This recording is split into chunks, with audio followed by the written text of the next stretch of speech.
What's up everybody and welcome to the Gawa channel. I have a very special guest with me today. Founder of Studio Koba, game director on Narita Boy! Eduardo Fornieles. Is that correct? Sorry. It's super correct. Super correct. Good. Ed, I want to thank you for joining me and welcome. How are you doing? Thank you, man. Thank you for your invitation. It's going fine. It's going fine. Quite expectation to answer whatever you want to ask. Thank you. I just wanted, before we get into Narita Boy, I wanted to ask you first and find out a bit more about yourself. So, what drove you to get into the games industry? What was your passion? What did you start doing first?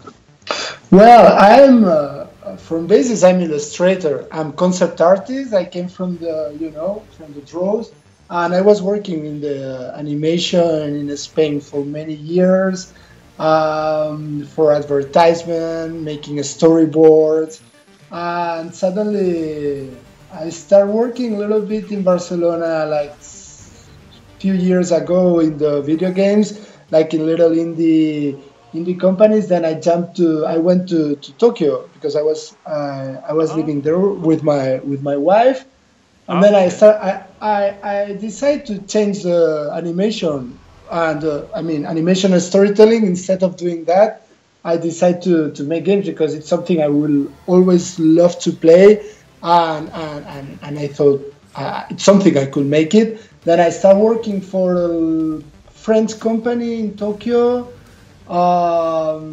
It's called Friends and Foe? No, before this one, it was a kind of, it's called Ankama. It's kind of big company in France. It was the kind of the filial. I don't know exactly how to say in English, but well, like they are working for them. And then I jumped to Friends and Foe for concept art and development, which is a bunch of talented artists. They come from Sweden, America, Spain, and I was helping them to make the concept art and the storytelling of Vane, their upcoming game. And I learn a lot because they come from guerrilla games. You know, the guys from Killzone. They comes from Team Ico, The Last Guardian. And it was very, very nice to get in touch with them, to learn from them. But at the same time, it grows my own motivation, you know, for come with my own story, my own game. Yeah, to make your own project. Yeah, to make my own project, and that's how it works. Pretty much my experience on video games. Okay, I want to hit you with it might be a bit of a hard question. Do you have an all-time favorite game? Your number one game of all time? That's a good question. Yeah, probably. Yeah, I have it, and I think it's Broken Sword, The Legend of the Templars. I love it. I really love. I love point-and-click adventures, and this one I play several times in any port I could find, PC, iPad, and so on. So. Nice. Yeah, Broken Sword. When did you first want to? I hear your kids in the background. I'm sorry. No, it's perfect. How many kids have you got? Yeah, one, but it sounds like many, but it's just one. No, a boy or a girl? It's a boy. It's a half Japanese, half Spanish. Right. Yes. So you said, your wife. Yeah. So she's Japanese. She's Japanese, yeah. Do you speak Japanese yourself? Yeah, a little bit. Not too much. It's very complicated language. It is. I took it in college for a little while, and it's fucking mind blowing. Oh yeah, all I know how to say is "Watashi wa Nicolas-san desu," and that's about it. That's enough, man. Yeah. I don't know much now, but it's very complicated. When did you come up with the idea to start your own studio? That's a good thing. You know, what I like is I love storytelling. I love to explain stories. You know, I come up with ideas and that's there was a point that Narita Boy could be animation, could be comic, could be book, could be video game. But I play a lot and I really want to make game of that. Then it come up because I was living in Tokyo, and to go to my job every morning and come back home, it was 3 hours of metro Oh, by day. That's why, you have a lot of time to think about things, about your life, about whatever. yeah. There's a bunch of time to feel doing things. And then I have my little notebook and I start developing the idea. And, it grows and it keep growing until the moment that once I finish working for Vane, I decide to go ahead because I thought that it could be good, and I could work hard to make it happen. And that's a thing. A passion project. Yeah, it's very passion project. That's All for right. true. So, what is your sort of setup at Studio Koba? Do you guys have a main place, a headquarters, or, for example, my last interview I spoke with Thomas Mahler of Moon Studios, and they're actually all located around the world. How is it working for you guys? Yeah, exactly the same, but instead of around the world, we are around the Spain. That's why one of the reasons I moved back here was because I want to be in the same timeline of my coworkers, and we are a bunch of Spanish people working. There's a guy from Madrid. There's a guy from Valladolid. Well, it's Spanish places here, but yeah, we are located around the Spain mainly. Our headquarters it's here in my house in the village, which Yeah. with my partner, which is my wife. That's we decide together to work on Studio Koba and found Studio Koba, and the rest of people are around, which it means that there's a budget to travel, to meet people around Spain sometimes, to meet up and to make a Yeah, to have a meeting, it'd be easier for yeah you guys. yeah exactly. All right. And do you guys have, with that setup, do you have is there anything challenging with it, or it's perfect for you guys? Yeah, it works. It works, but it's very important to make at least twice in a week meetings. There's a lot of chatting. There's a lot of emails crossing, and but there's a way to stay touch be in touch every day, and talk a lot. But it's very important at least once or twice in a week Yeah, talk all together and see how things going, where are we, and where do we go. to stay on top of it. Yeah. All right. So, all right, to move into the big meat of this, Narita Boy, I will say you guys have definitely got a fan here. I think the game looks amazing. So, where did Narita Boy come from? What inspired you to start making the game? That's very good question. I mean, it starts from my own memories. I wanted to make something retro because I really like the retro in the 80s. And it comes from the inputs I had when I was watching TV, and the movies I like and the comics I love, and the music and every Yeah. cultural things from the 80s vibes. But at the same time, I wanted to mix with more new trends and make it like a good mix between the old fashion and the new technologies, and that's pretty much the main thought when why it came to my mind. Yeah. Yeah, but exactly, there's many ideas coming up to my mind, and I have a lot of ideas, and at certain point, that bunch of ideas became Narita Boy, and I thought, Yeah. that's Narita Boy. It's something organic ideas. I can't tell you exactly the moment. It's just, in Tokyo, when I stopped working and I start creating Narita Boy, the first thing I did is I bought a big wallpaper, and I cover all my living room with full of Narita Boy sketches, All right. backgrounds, ideas. I have more than 200 drawers in the wall, Yeah. and that was a good starting point because I got very good top view of what the project was, and what shape was taking, and that helps a lot. That Yeah. Keep you surrounded by it. yeah, all day, all night, and suddenly it was 1 o'clock in the morning. I went to kitchen to drink a glass of water, and suddenly I read something on the wall and I pick up, I rewrite something because an idea come up to my mind. And that was a very nice project of creation. Oh, that's amazing.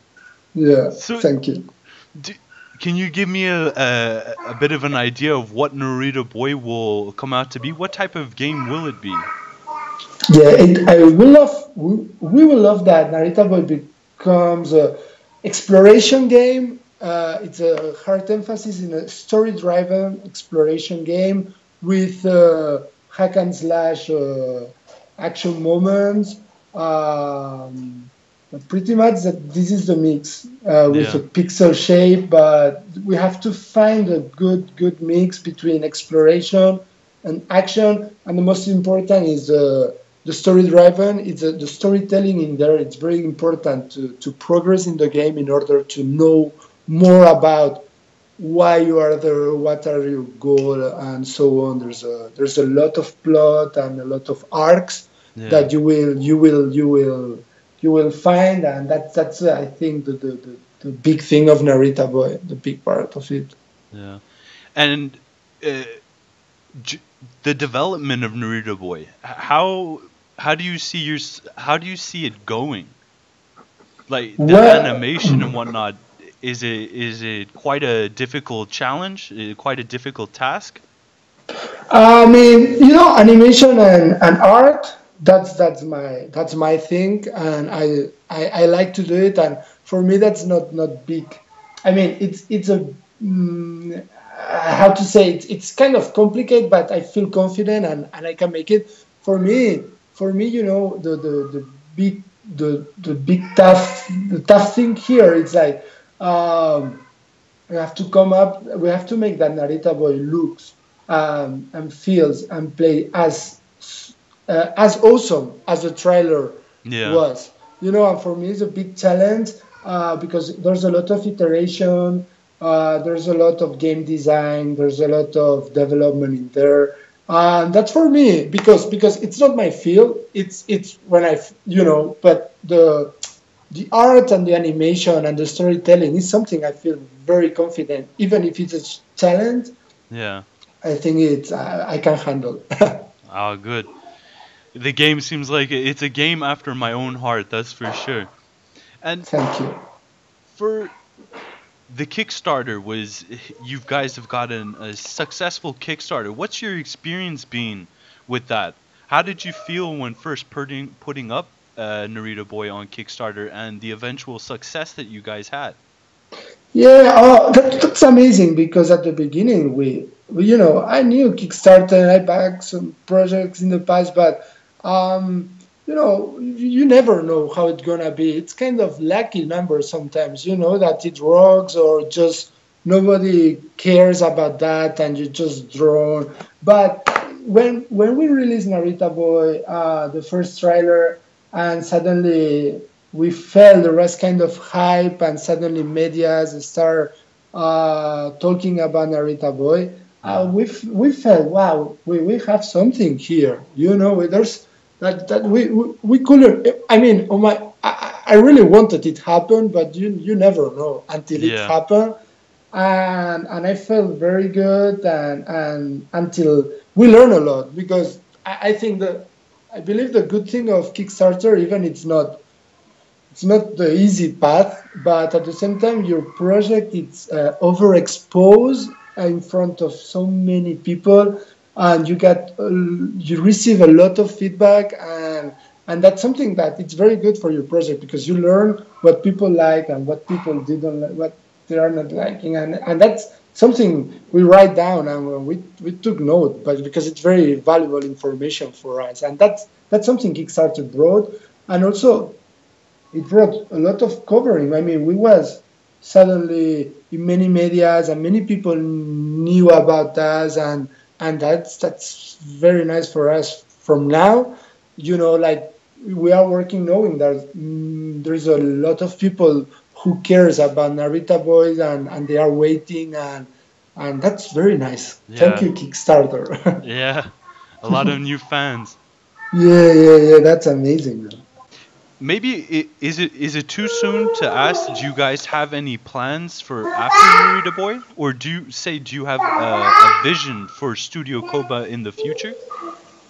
Yeah, that's part as well. I feel confident as well. There's a lot of ideas because before, as I told you, I love storytelling, and there's a lot of ideas that could work. And after Narita Boy, I have a I think it could be a nice idea as well, retro and sci-fi. But yeah, there's things. I mean, there's a it's gonna it's gonna take time Yeah, for sure. to.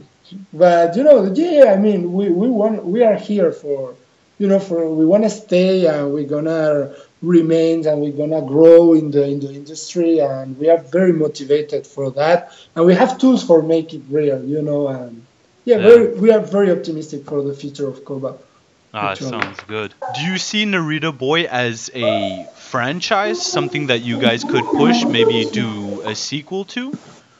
Or, That as you said before, you were very interested as well in comic books and whatnot. Have you guys thought of branching out into different avenues as well with Narita Boy? Yeah, that's something we are thinking that maybe because as I told you, I'm a comic book writer, and really I love storytelling. That's a part of me I would like to keep explaining and keep stay in the Narita Boy universe to expand the universe and explain more things. I think it's very juicy things we create that there's a lot of things to explain, and maybe Narita Boy as game is not enough to explain the whole thing. That's why I wanted to make, and we're gonna make an encyclopedia to develop that universe. And Yeah. who knows, maybe yes. I don't know if we're gonna make a second Narita Boy after the first Narita Boy video game. I'm talking because maybe we're gonna be like overwhelmed and overdose of Narita Boy, Yeah. but yeah, who knows? Yeah, but we will love it. That's for sure. Do you guys have any plans of bringing or showing Narita Boy at any shows or anything like that? We are thinking on that as well. We are planning to next year. We'd like to attend to several, events, game events. We have not decided yet where exactly, but for sure, next year it's gonna be the right time to show gameplay of Narita Boy and get Yeah. some feedback. It's very important for us next year to reveal some gameplay. Yeah. Yeah. And back to sort of the development question, do you guys have sort of are you working on a time frame? So, for example, when you say that you hope to show gameplay next year, do you guys have any idea as to a final date? For the final release, you mean? Yeah. Yeah. We would love to release the game on December 2018. I mean, the gameplay. That's. I mean, maybe there's a misunderstood. I wanted to say next year we want to show gameplay, but this year, in the next maybe half year, we would love to have a bunch of games that you can play, and it's under our scheduling, but this Ah, year okay. Yeah, it's like gonna a be game. test demo. Yeah, like a test demo, and but this demo along the next year we would love to develop and to show in some events when it's more polished. That's Yeah. pretty much what I want to say. But of course, this year we're gonna have gameplay for sure. Ah, okay. Yeah. I mean, we have right now a lot of events. We have a lot of prototypes, stuff we made, but we have to tie everything together, and we have to work on our vertical slice of the game and have that put all together with a game design, and that is the part we're gonna work right Yeah. now. So I wanted to ask as well, the Kickstarter hasn't reached the goal of console, but do you guys have any plans or are in contact with any of the console manufacturers? Yeah, we would love to to reach to make that ports for consoles, of course, because not only for us, we will love that Narita Boy could be played on PlayStation or Xbox or Yes. Nintendo, but and also there's many people who want, and we got that feedback from Kickstarter and from Twitter and so on. With many people, we would love to play Narita Boy on Switch and PlayStation. But for instance, that we don't have the money to make it because we didn't reach that stretch goal, and we are not in touch with the console developers. We're gonna focus right now. It's our goal is to make the best PC Mac Linux version ever, Yeah. and after that, it's gonna be time to think what is the next step. But it's gonna remain as milestone. Like Mhm. what's gonna happen next that we don't know yet. We're gonna focus on the PC. Do you have any words for the Narita Boy fans out there? Oh yeah, I thank you for the support. That's it. I really overwhelmed. We are really overwhelmed because the success and the support. Um, and I would like to say that we are working very hard. We are very motivated. That's the truth. We are very motivated because we know now there are people they are waiting that, and that make us to feel, frantic to make something very good and surprise them. And thank you. Perfect. All right. Ed, I really appreciate you taking time out to talk to me. Thank you, and I am super excited for Narita Boy. Also, a big shout out to everyone else at Studio Koba. I wish you nothing but the best, and good luck with the development of Narita Boy. I honestly cannot wait to play it. Thank you very much, man. That's motivate us a lot as well. All Thank right. you.